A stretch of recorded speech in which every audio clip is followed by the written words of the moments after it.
think we're ready. And unsurpassed, penetrating, and perfect Dharma is rarely met with, even in 100,000 million kalpas, having it to see and listen to, remember and accept. I vow to taste the truth of those Tathagata's teachings.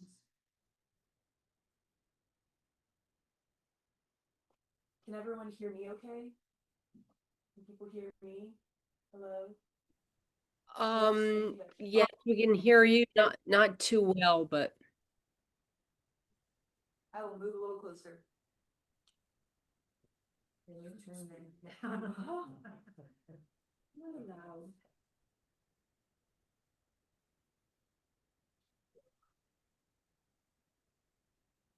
In Buddhism, when Zen practitioners share their understandings of the teachings and practice, it is often on the basis of dana paramita. Dana being a Pali word, which means generosity or to give freely, and is done so without the expectation of anything in return. And those who share the teachings at Great Tree do so on a dana basis, and you can support their practice by giving what you can. So you can go to the greattreetemple.org website, and in the upper right there should be a giving tab where you can donate. Our speaker today is our abbess, Reverend Teijo Munnich.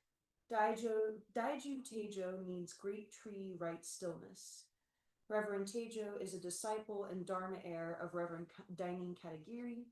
She studied with him from 1975 until his death in 1990, receiving formal training at Hokyoji in Minnesota, Tassajara Zen Mountain Center in California, and Hosshinji Sodo in Obama, Japan. Reverend Munnich was ordained as a Zen priest in 1981. In 1983, she began to envision a practice center and community, a residential practice for women, which came to be Great Tree Zen Women's Temple. And the title of Teijo's talk today is Raising Incense for the Buddhas and Ancestors. And more. And more.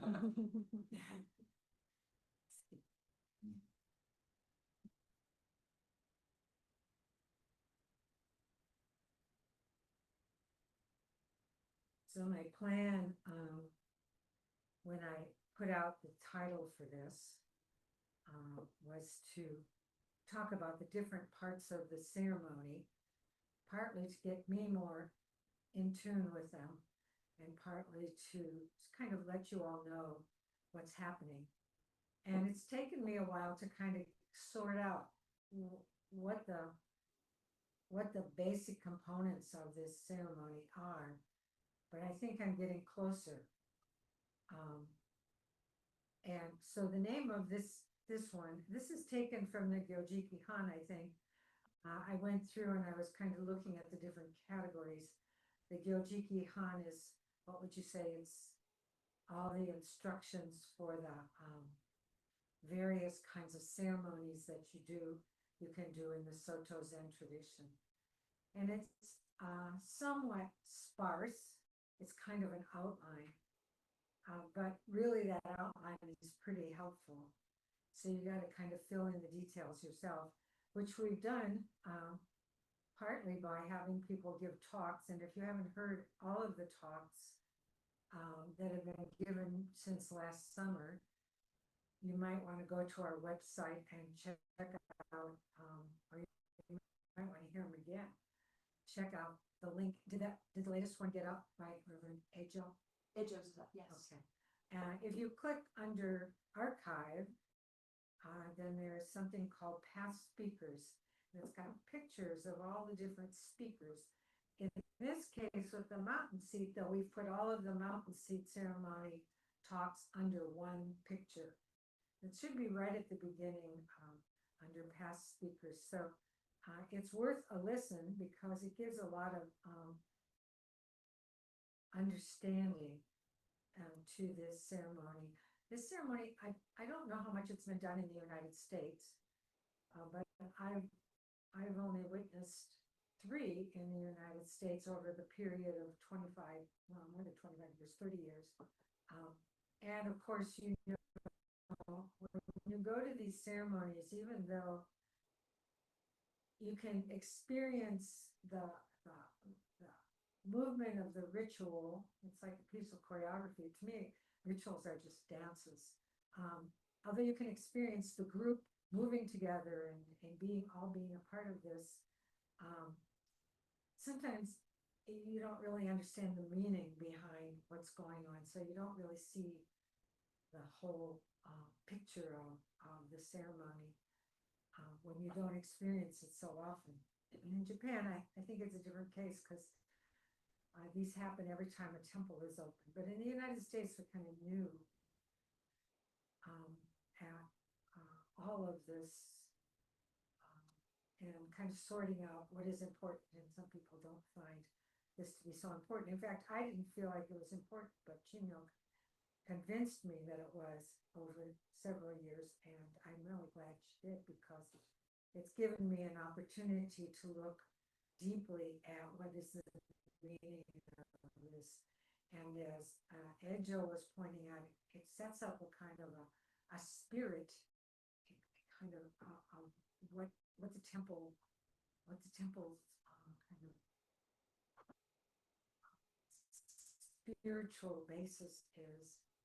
And also by doing this sets up a lineage for the temple, which means that over time, this responsibility of caring for the temple is passed from person to person, from priest to priest. In this case, it's priests that take care of the temple, which means the spiritual life of the community, and gives the community, the Sangha, we call it Sangha, because we think of Sangha as extended. In Japan, they talk about the congregation as Dhamma. But I like to think of all of us being part of the Sangha. And Dogen Zenji he emphasized the fact that there's not a distinction between priest practice and lay practice. And I think that's a very important, I think that's very important. And so there's not a lot of distinction in the practice that we do. But the practice of lay practitioners is more out in the marketplace, as I call it. So today's talk, I think I've talked about this before, raising incense for Buddhas and ancestors, founder, community, and master. It's kind of, when these things get translated, sometimes they sound a little strange. But basically, that is kind of the beginning of the ceremony. The ceremony of mountain seat, and there will be two separate ceremonies at this time. One is the mountain seat ceremony, which is inviting someone to be the abbess or the abbot of a temple to take care of the temple, as Ejo talked about. This bonsai plant that he experienced that it actually, I think he said it had a label on it, or somehow he found out the history of it. It had been passed from person to person as a caretaker. And I love that idea of passing this on and taking care of a way of taking care of the temple. So that is one ceremony, and the other ceremony, how did he talk about the Shuso ceremony? This is a typical ceremony that's done by anyone who has been ordained. There are 5 steps in ordination, and the first step is to be ordained. The second step is to go to the monastery to train. And the third step is this head monk practice. So Chimyo did it, and she actually went through the ceremony in Japan, although I did ask her to just be the head monk for a practice period, just so she could have that experience. But every monk does this, and then the next step is when the teacher feels that it's an appropriate time, the teacher invites the student who has done those first 3. And they don't necessarily have to be done in sequence, but usually they are, to receive Dharma transmission. And that means, you know, with the Dharma transmission, there's the lineage is rewritten by the student. Generally, it's written by the teacher when you receive the precepts or when you receive priest ordination. But at Dharma transmission, it's written by the students, and at the top of one of them, is it the lineage? One of the lineages? Yeah, I think it's one of the lineages. There's a couple different lineages that are written out. There's a swastika, which is a Buddhist symbol. We call it a swastika. I don't know what it's called in. Is that the Sanskrit name? Anyway, it's facing in a certain direction, which is a direction of receiving. And then at the end of your training, the swastika is turned to a giving position. So the idea is you've received a lot, and now it's your turn to share that in some way, whatever way that is. And then the final thing is you go back to Japan, to the two main temples. And this may shift over to some main temples in America. But now, as it is, we go back to the Heiji, which was founded by Dogen Zenji, and Sojiji, which was a little further down his lineage, but was founded by Keizan Zenji, and those are considered the two major Soto Zen temples in Japan. And my friend Emil used to call this, you're an abbot for a day. I call it, you're finally Zen. Because I feel like what you're doing is, you're going through all the motions of the abbot in Heiji first, and then Sojiji was founded by Keizan Zenji.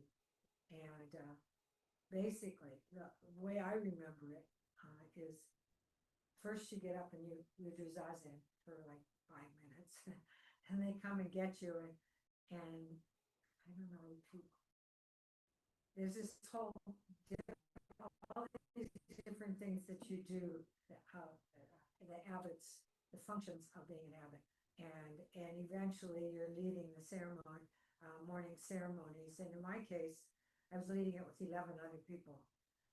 But in Chimio's case, she was leading it all by herself at AHG and with 2 other people at Sojiji. And they're kind of done differently in the 2 different monasteries, so you kind of have to go through training. So I feel like it's your final exam, and they're kind of watching you to see if you know what you're doing, if you know how to do this stuff. And then they give you a big meal and all this celebration and everything. And that's the final step. And as Koan mentioned, or Koan Franz, you go to the monastery, that's called going to the mountain. And then you leave after your monastic training, and you go out into the marketplace and you actually do something, and you continue to work with your teacher until you finished all your steps. But finally, when you take on a temple as an abbess or an abbot, it's called going back to the mountain or ascending the mountain. And he said it's actually becoming the mountain, which is both exciting and scary to me. And I don't yet know exactly what that means, but I figure if I just continue to do this practice, it will become apparent to me, which is the way it all happens. You just kind of jump in. Zen is a jump in with 2 feet, even though you don't know what you're doing, and just experience whatever happens. And it kind of unfolds. My teacher in Japan said to me one time when I was having some dilemma that I expressed to him, he said, just do zazen and everything will fall into place. And I remember thinking, I know that. Sometimes it's hard to remember, but it's something that it became very apparent to me from the very beginning of my practice. I remember how I noticed that all I had to do was just do zazen, and of course you got to make some effort to find some way to sustain your life and things like that, but zazen just helps you to recognize what is there, because we don't often sit down and shut up in our everyday life because we're just too busy to do it. So Zazen gives us this opportunity to just experience what is present. You know, and of course, yeah, we think and we get obsessive and we you know, all this stuff that goes on during Zazen, but we notice it. And every time we notice it, it brings us back to the present. So this mountain seat ceremony is like you all know, it's something that I have been doing for 20 years, taking the function of habits. But this is kind of the formal invitation of the Sangha to take that role, and so we're going to have this ceremony. I realized at one point that it's also kind of a marking. It's a marking of, in my case, it's of, you know, this monastery, this temple has been kind of being built, and the practice has been built over the last 20 some years since we moved into this building. Actually, Great Tree started as a 501c3 church in 2003, was it? 2002, 2003. We started working on it about 2001. Jimio was on the first board, that's why I'm looking at her, which was started by the Charlotte group. And Anne, Cheryl Drake Bauer, just took the ball and ran with it. You know, I couldn't keep up with her, and finally she just crashed big time because there are so many pieces you have to get put together to create something like this. In Japan, is very different. The temples are actually abandoned. You can find a temple to take over in Japan because there's, you know, there's priests that are taking care of more than one temple right now. But here we have to create them. We have to find the building, and it took us 3 years, 2 or 3 years of looking just to find this place. But of course, it's here waiting for us. It was just for us to find, because the Zendo was already built with the pool table in the middle of the game room. And, you know, I mean, it's just amazing how this place was kind of built for, you know, kind of a startup place like this. And now, you know, we have a solid practice in places. The Shins, there have been more than 25 residents. Jimio was a resident for 10 years. And other people have come for 2 or 3 months, you know. And someone who has been a resident 2 or 3 times, Abby Costello, who came and did precepts here, she's coming to the Mountain Seat ceremony. So, you know, that's Asheville Sangha, which we have a nice relationship with, is showing up, the Western North Carolina Sangha. So, you know, it's even though it's been a little delayed, we have our mortgage paid, and we had enough money to have this ceremony, which is just, you know, we can take a breath and invite.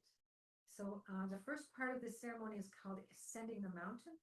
The second part of this ceremony is called, the first part is called, it's called Ascending the Mountain, and the second part is called Opening the first part is called Opening the Hall. Yes, she has been studying this too, so she's kind of smiling at it. And the second part is Ascending the Mountain. And opening the hall is really what today's talk is pointing to. This opening the hall is acknowledging the first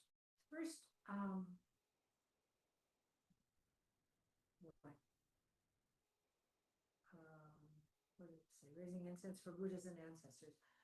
So the first thing is to recognize the Buddha. I haven't gotten my verses together for this, but there's actually some verses which, if I could find them easily, I would share them with you, which has been done. It's done when you first walk in, and we have created this, we're creating this ceremony hall in the backyard. blocks. We don't actually have a ceremony hall yet. And basically, our ceremony hall in Japan has something called a shumidan. I don't know how that translates. Do you know how that translates? It's just a big, it's like a big structure of layered something. And there's some statues up on top, but I've never been able to figure out who exactly they are. I asked Shinjo-san last time, and she climbed up there and she said, "Oh, I'm not really sure." So it's not just us, ignorant Americans that don't know that stuff. And then anyway, and then there's places where you can make offerings of sweet water and tea and a sweet, and you can actually climb up on the steps and do that. And then there's a lower place where the incense holders and things are. So we're recreating that. And that one flat surface above is the mountain seat, I guess. It's the mountain. Basically, this represents a mountain, I guess, that the Shumidan. And that's where I will climb up on our concrete block steps. So we're creating this Shumidan, and it will be beautiful. We put it together, and it looks quite beautiful. But so that's where, and we've got a big Buddha that we're going to put up at the top part. And so the first words that are said to the Buddha, showing gratitude. I think all of these words are words of gratitude to the Buddha for the Dharma, and so that's the first place where words are said, incense is offered, prostrations are made, and a gratitude is expressed. And so then I move over to the Earth God altar. And hopefully we're going to have an Earth God statue from China to use for this. And we have a nice tree stump that has been, a tree was just taken out because it was dead. And so I thought that would be a nice place to put the Earth God. And it's in exactly the right position. Because usually to the right of the Shumidan is the Earth God, and to the left is Bodhidharma, who represents the ancestors. So first I will be going over and offering incense to the Earth God and expressing my gratitude for all that the Earth God offers. And we have much to be grateful for here at Great Tree, because as those of you who have been cleaning up the grounds and appreciate, this is a beautiful place. And the nature here is, actually there was a Japanese woman here that came early on, and she was very knowledgeable about edible things in nature.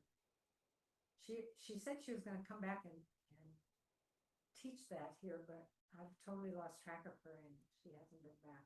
But she said that here on our property we have so much food if we just learn how to recognize it.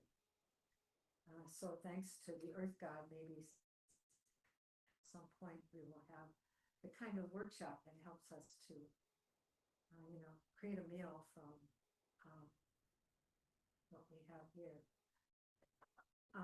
And so then after the Earth God, we move over to Bodhidharma. And I found out recently that there is strong evidence that Bodhidharma's teacher was a woman. Yes. And Bodhidharma is considered the ancestor who brought Buddhism from China to Japan, and from India to China, at the request of his woman teacher.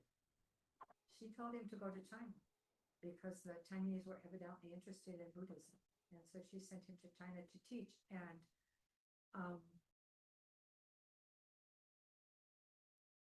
he is considered the founder of Chan Buddhism, which is the Chinese name for Zen. And so is considered the first ancestor. Now, I just have to mention that Thich Nhat Hanh argued with that. He wrote a whole book about how Chan Buddhism actually started in Vietnam 300 years before arrived in China. And his teacher's name was Tom Hoy. And he has a book that of some of his writings and also talking about the history. So, but Bodhidharma is considered the ancestor, and we have a little statue of Bodhidharma. Would you like to pass it over to me? We haven't opened his eyes, so we're leaving him looking at the wall. Which Bodhidharma did? He looked at the wall for a long time. So this is our Bodhidharma statue. And I also found a picture of, thank you, painting of Prajnatara. That's her name, right? Prajnatara was the, she's in our lineage, was the teacher of Bodhidharma. Her name was Prajnatara. And she's in our lineage, and I've always said, I bet some of those people in our lineage are actually women, and we just somehow consider them, it's called patriarchs, but we've changed it to ancestors. We consider them all men, but now that I've found out that Prajnatara was probably a woman, it gives me hope that there are more women in our lineage. We just aren't aware of it. And since we don't know all of their stories, or at least I don't, it's hard to know which ones are the women. But anyway, so I got a picture of Prajnatara. We have to get a frame for it and put it up. Randall printed it out for us. And I'm going to put it next to Bodhidharma, or behind Bodhidharma, or however it fits. And so that will be, and then I will go and offer incense both to Prajnatara and to Bodhidharma for making the Dharma available to us via Japan, via China, via India. And then finally, usually behind a ceremony altar that is full of ihais, which are memorial tablets for all of it's ihaido, right? The first one is called the ihaido. Yeah. The ihais, there's just thousands of ihais in some of these places of all of the people who had died that were members of that temple. And then behind that is called a kaisando, and in the kaisando is the ihais for all of the abbots of the temple. And so Katagiri Roshi is his influence through me causes him to be kind of not exactly a founder of this temple, but an influencing person, influencing teacher. And so we have a big ihai that Priscilla and Gendo Yokote made for us for Katagiri Roshi. And we now, as you may have noticed, we now have a new table for his altar. That's our temporary kaisando. But at some point in the future, if we end up building a ceremony hall here at Great Tree, we can create behind our ceremony hall, we could create a small kaisando. But also, sometimes I just put, kind of behind the altar representing a kaisando. And so we're going to create an altar for him behind the shumidan, which is actually going to be in front of a tree. So it'll be behind the tree, behind the shumidan. And then I will go and offer my appreciation, my gratitude to him for his teaching. So this is all called opening the hall. And anybody have anything to add from your study of this ceremony? So anyway, that's my understanding of it. There will be, oops, I've got the wrong one, sorry. I've got my own. We have a narrative, that was translated, well, actually, the ceremony was translated by Angel McMullen, the person who spoke a few weeks ago about this, seat ceremony. He translated it, and then I watched his, on Zoom. It was during COVID, so everybody was wearing masks. And I said, Angel, that's the kind of ceremony that I would like to have at Great Tree. And so fortunately, we have his translation, and he also wrote some narration to explain the various parts of the ceremony. And I thought that I would share that with you. Some of that ceremony is pretty simple and pretty basic, but it is helpful to listen to. So I had the wrong one up. I had his up, but I've kind of adapted it for Great Tree. Is that it? So I wanted to bring mine up. Here we go. Lots of errors. I'm working on this, and my friend, Reverend Colin Franz, who's coming from Nova Scotia for this, our friend, he's also a good friend of Gene, and he's going to be, I asked him to do this narration because he just had this ceremony and he has been studying it. He just had it in June. June Elson was there.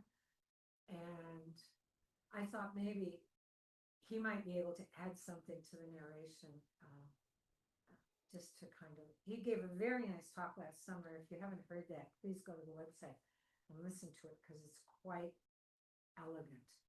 He's a very elegant speaker. That's the other reason I wanted him to do the narration. Joe, I won't say that. So it starts out, welcome to the Shinzanshi ceremony. I guess I'm going to change that to mountain seat. Well, then it goes on to say, in this mountain seat ceremony, Daiju Teijo Munich will be formally recognized as abbess of Bukoku-zan Daiju-ji, which means Bukoku-zan means Buddha Land Mountain. That's our mountain name. That's the temple's mountain name, Buddha Land Mountain. And I talked about that last week. Great Tree Temple, Daiju-ji is Great Tree Temple. Ascending the mountain seat can be traced back to China in the 7th to 10th centuries in what has been called the Golden Age of Zen. Most monasteries were built atop mountains, and it was arduous to reach them. The sense of this ceremony is that Reverend Teijo has come from far away, trekking through the mountains. This is symbolic of Teijo's inner journey, her maturation over many years of practice. The ceremony will begin with Reverend Teijo making a formal procession to Great Tree Zen Temple from a rest stop. We're going to be practicing this afternoon with the bells. It's a processional, and historically, the incoming abbess may have traveled a great distance and would arrive at a rest stop. We've created a rest stop down in the, I shouldn't say we because I haven't been working on it. Some people here have been working hard on cleaning out the pet cemetery and creating kind of a level area. We even put a table and some chairs down there. We're going to have some tea. And at this rest stop, from this rest stop, I will continue to walk up to the mountain gate, which is basically the entrance. I talked about that a few weeks ago. And I thought we'd sit down and have tea there. So I've invited representatives from the Zen Center of Asheville, Daegu, Randall Pride will be doing that, and a representative from the Charlotte Zen Meditation Society, which is where I started. And that's where I was invited when I first came out here.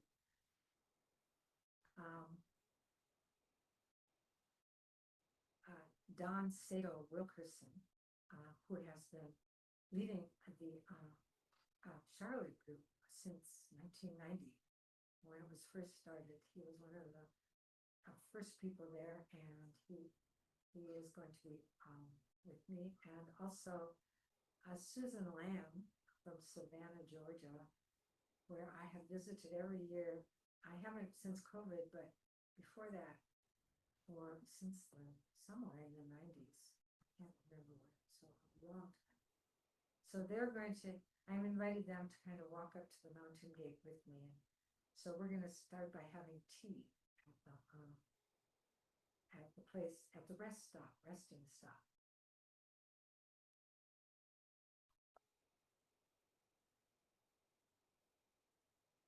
So historically, the incoming abbess may have traveled a great distance and would arrive at a rest stop just outside the monastery to be met and joyfully accompanied from there by members of the Sangha. In this case, Reverend Teijo will be formally assuming the responsibilities she's already been fulfilling. Having proved herself to the Sangha, she is now being installed as the abbess, symbolizing her renewed vow to the cultivation of the Sangha and community. I don't think we need and community, I think Sangha. Because Sangha is often thought of as the practicing monks and nuns in the monastery. But as I said, I've expanded it to mean anyone who practices, anyone who has connected themselves with our Sangha and considers themselves to be part of the practice here. That's how I think of Sangha. So I might take out in community. So then we will walk from there up to the mountain gate. And at the mountain gate, be met by, this is visiting priest Cyril Ban, representing Dharma peers and the wider community of temples, will welcome Reverend Teijo's formal arrival to Great Tree Temple. Following which, Reverend Teijo will visit various altars, each symbolizing different sacred aspects, and offer incense and Dharma words at each one, beginning with the mountain gate. So I'm kind of sequestering myself over at Natsatamaga to write these verses and to kind of familiarize myself so much with the ceremony that when I freeze, I always freeze when I'm on stage. When I freeze, maybe it will become more, it will be so familiar to me and I will be able to move through it. I'm trying to kind of choreograph. That's what I had to do with my ordination in order to not become a complete basket case. I had to choreograph it. So in my head, I'm trying to choreograph this. Now she will proceed to the earth spirits altars and offer Dharma words to earth spirits and Dharma protecting deities. Isn't that nice? I can't remember. I want to go back and look at Ejo's talk because he was talking about this dragon. It picks up the spirit of the temple. All of that image. So I want to go back and look at it and see how he talks about it.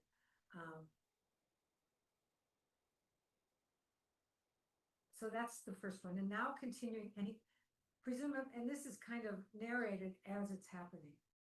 Now continuing to the ancestors' altar, recognizing with gratitude the causes and conditions that have brought this moment to be possible. And then at the founders, and it started with, I don't think I read this. Oh, the first thing though that will happen, they did this at Kotoku's mountain seat. They didn't do this at Ejo's. There's an invitation from the board and an invitation from the Sangha. And I haven't told her this yet, but I'm going to ask Chinya to the invitation from the Sangha because she is the longest Sangha member and represents the gathering of all the different Sanghas because she came from the Charlotte group and again, given talks at the Zen Center of Asheville and of course has been part of Great Tree since the beginning, since the very first board. and is the first priest of it. So, please prepare something to know. Sorry to put you on the spot. Nice to know. Nice to know, yeah. Well, you have a few weeks, so she's very poetic, so I'm hoping she'll come up with some kind of poetic invitation. And Gotoku's, this guy that invited on behalf of the Sangha, went into a long story of the history of the temple, which it was very, very interesting to listen to that. But you could do that too. Since, yeah, I know you're a woman of few words, so. Anyway, it says, let's see, she will now enter the temple, receive invitations from Great Tree Board and Sangha, then share Dharma words at the main altar. And these are the words to the Buddha, as I mentioned, and then to the earth spirits, and then to the ancestors altar. And I got this idea. I found out that Prajnatara was a woman, and she is in our lineage, and I have written her name many times when I've written the lineage. So I'm very excited that that we have this great woman ancestor that got Bodhidharma to go to China. And but when I listened to Teijo's words, he mentioned her, and I heard him saying her and referring to her, and so I looked it up. That's how I found this out. And then at the founder's altar, Rev Teijo acknowledges her teacher, Dainin Katagiri Roshi. I should put Chikai Dainin. Chikai Dainin Daiyosho. Sorry, Osho.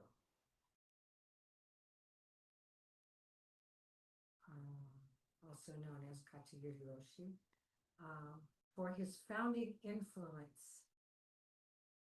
She also expresses appreciation to teacher, I am putting this in, to teachers Thich Nhat Hanh and Harada Seke Roshi for their example and insight. Thich Nhat Hanh, of course, I studied with when he came to Tassajara, and I've done retreats with him, and I've also practiced at Plum Village, and was able to experience a novice ordination that he did there, which was really a wonderful experience. So I wanted to mention them as influences. And at some point on the founder's altar, I decided I'm going to put pictures of Thich Nhat Hanh. And Harada Roshi is the teacher that I studied with at Hosshinji Monastery in Japan. And he was a huge influence for me, very important person in my practice, partly because he was an extrovert. He just died 7 or 8 years ago, maybe not that long ago, but he lived well into his 90s. And because I'm an extrovert, it was really nice to see an extrovert teacher and how they teach, because Katagiri Roshi was such an introvert. It's so much so different from me. Sound signals now announce the opening of the hall. Okay, so here's where the opening of the hall comes. Sorry, you can see I don't quite have this done. Akiba Roshi, the Bishop of Soto Zen North America. That's what he put in here, but that's not really Soto Zen North American, right? Not yet. He's associated. Association of Soto Zen Buddhists. Yes. Yeah. So anyway, he is from Japan. What is happening right now is that what has been happening for the last 30 some years is that Japan was trying to help put into place an organization that would eventually be run by Americans. And what we found is that we need a different kind of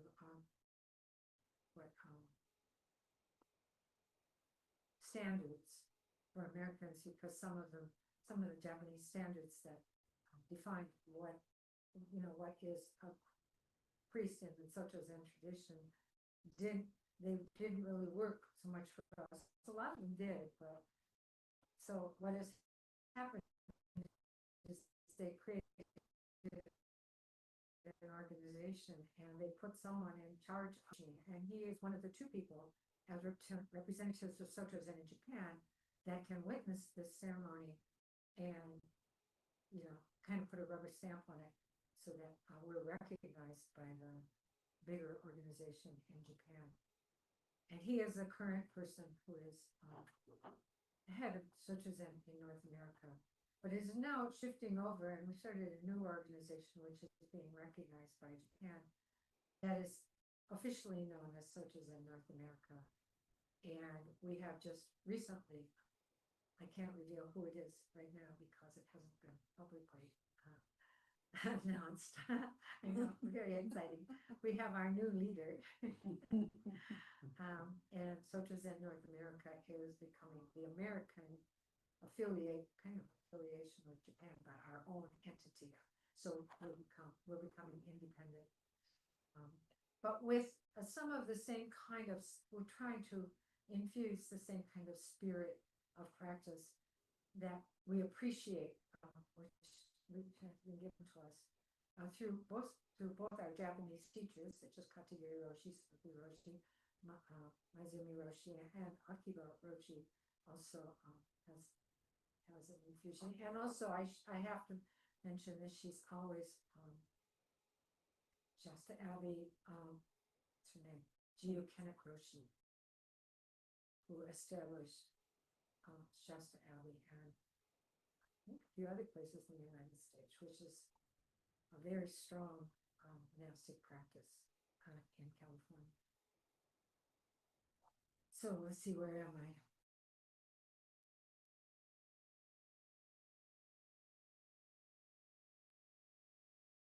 Sound signals will now announce the opening of the hall. Akiba Roshi, the Bishop of Soto Zen North America, will enter to officially witness this auspicious occasion. In ancient times, respect was paid to deities and to tapatas by bowing to the empty seat. No, I don't know exactly what that is, but the Ryoban will pay. What is that empty seat? I'm trying to think. Hmm? What I saw. I'm trying to think of what I saw. Yeah. Chimio was just at Cohen-san's. Anyway, I don't know what that is yet. I'll get back to you later. The Ryoban is the group of representatives, peers, and what do they say?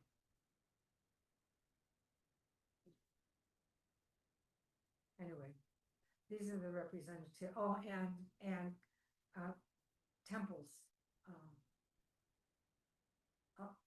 You know, we're starting to see, starting to look at all of the relationship between temples. You know, one of the things I recognized at one point, after having been at Minnesota Zen Center for so long, was that we were not connected. We were not very connected with other places like San Francisco. Well, I was because I went to Tassajara, but we didn't have a connection with San Francisco Zen Center or ZCLA, Zen Center of Los Angeles, or some, because everyone was so busy trying to pay their own mortgages and build their own temples. And now we've all gotten to the point where we're recognizing that, you know, we need to create an affiliation. So we've done that partly through this Japanese organization, but now, you know, we're coming up with our own criteria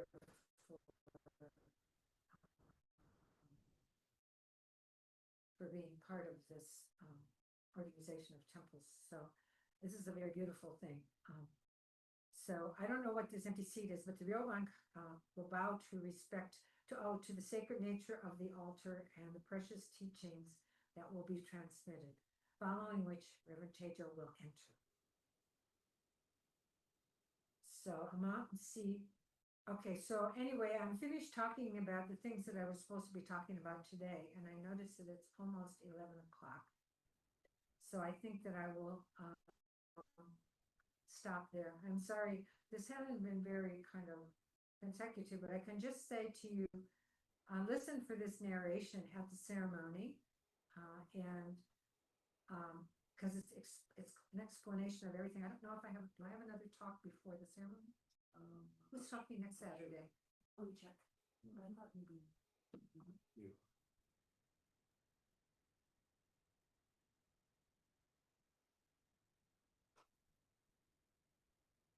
Yes, your next weekend as well. What does it say? This one is Sangha Ask Questions. Sangha ask questions. Okay. Well, I think that I'm going to ask Genjo to give that talk about the how just like what I was kind of talking about, how the Shuso ceremony works. Do you still have something you can say about that? Yeah, I think let's do that. Because basically the second part of this ceremony is that I will be ascending the mountain and people will have the opportunity to ask questions in this very formal way that actually, didn't you just describe it last week?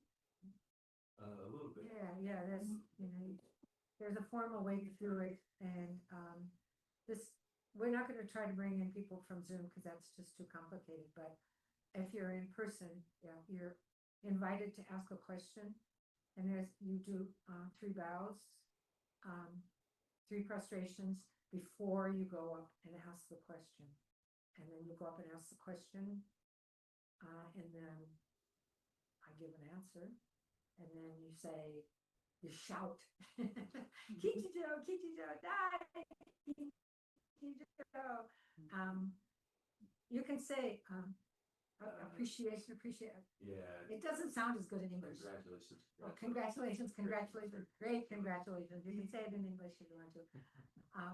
But Kichijo, it just lends itself to shouting. And so I would suggest that everyone try to do that. It's a really nice experience, and I really encourage you. And so then I will answer questions, and that's pretty much the end of that ceremony. And then we reset up, and then we will do the Shuso ceremony, and that's when we have the Dharma come back. And I think we haven't heard enough from Genjo about that. And also when you have to talk about this is why I challenged myself to talk about this. The more you talk about it, the more you understand it, right? And he's actually witnessed some of these.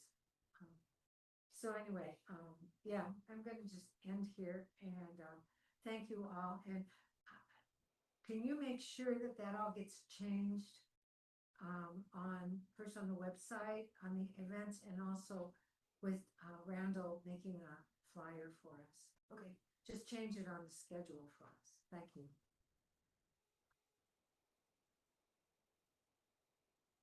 So anyway, it's getting more exciting the more I study the ceremony and get my head out of all of the logistical details. I think it's all going to come together okay logistically. So I think we've got to have a lot of good heads thinking about this. And Chimio had gathered, it's been a while that we've been talking about this and thinking about this. She gathered a lot of some materials and videos and things for us to study, and we've got the Gyojiki, so it's a little overwhelming, but it's made it possible for us to kind of figure out how to do it. And I also want to mention that Chimio orchestrated the making of a 25-row okesa for the temple, which is used just for this ceremony, as I understand it. I don't know if it's used for anything else, but maybe some other. And so that will also be part of this, and I've got to put that into the narration, because that will be presented. Maybe it is in the narration, and so watch for that. So when I come, actually, I will just be wearing my regular. It's called a mokuron. It's an earth color. In our case, it's kind of a gold color. Okesa. This is an okesa Buddha robe, which actually I inherited from my teacher, and it is now being fixed because it's coming apart.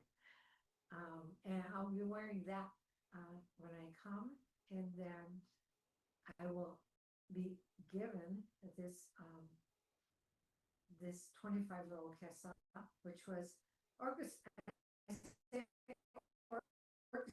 by Chimio. I think she probably did a fair amount of the sewing on it, but also many Sangha members participated in the sewing of this. How long did it take to make that?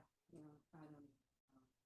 And the fact that Maybe they're just it's- now putting the ties on it. Yeah, we're just putting the ties on right now, right?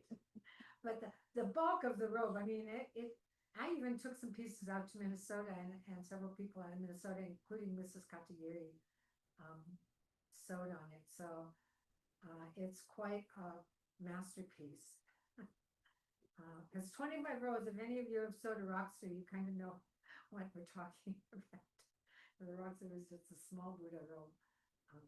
So anyway, let's finish up. Do you want to make announcements yet, or should we do how do we do this? What comes next? Yes, I'll make some announcements. So hopefully today or tomorrow, I'll be sending out an email about the questions and kind of just like what to expect and how to prepare for those if you're interested in asking questions. Can people online hear me okay, by the way? Yeah, sorry, I want to make sure people hear this. If I know that both of you guys are going to be here, so if y'all are interested in asking questions, look out for this email because it will give you the case that Genjo will be defending. It will give you the format of how to ask questions formally, and I think I'll also link to your Dharma Combat talk so that people can watch that too. Did you hear all that online? Yes, thank Okay, you. great. And then also, you know, we are kind of at the end of preparing. So any volunteer time that you can offer. I know some of you are already coming in town.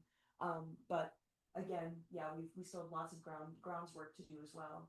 And cleaning the temple. Cleaning the temple, yes. And then next Saturday, so Genjo will be speaking again. And then next Sunday there's a family meditation as well. And then after that it's all mountain seat.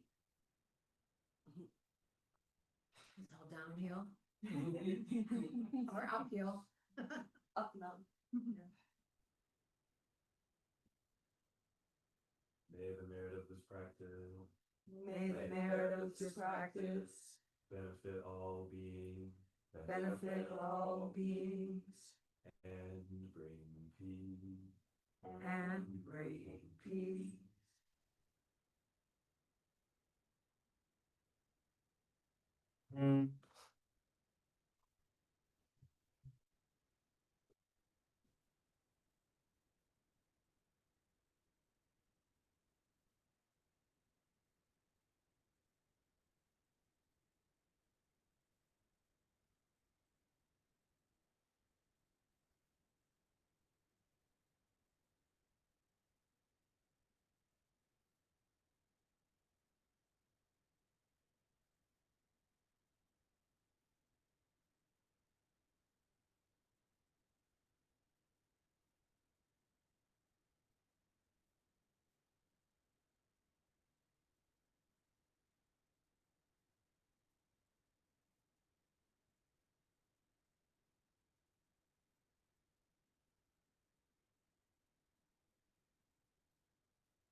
Hey everybody. See you soon.